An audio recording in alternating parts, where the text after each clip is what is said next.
if ever na mangyaring ma-impeach siya, sino ang pipiliin? Susundin ba yung line of succession?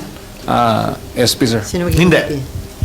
Hindi susundan yung line of succession. Yung line of succession, papasok lamang yan kapag sabay nawala ang 1 at 2, sabay nawala ang 1, 2, 3. Doon lamang papalit ang pangatlo o pangapat.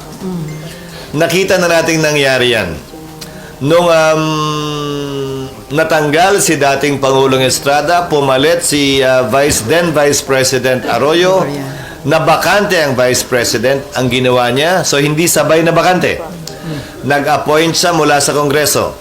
Ang age requirement ng congressman ay 25 years old, ang age requirement ng senador ay 30 years old, ang age requirement ng presidente at vice-presidente ay 40 years old.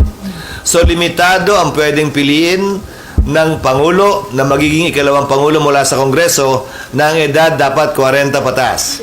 Wala naman yatang senador na bababa sa 40, so lahat ng senador ay qualified. Pero may mga kongresistang below 40, hindi sila pwedeng i-nominate dahil hindi sila qualified. Yung ibang qualification ng Pangulo at ikalawang Pangulo, taglay na ng mga mambabatas. Natural born citizen, registered voter, resident of the Philippines, and able to read and write. So yung edad lamang ang nawawala.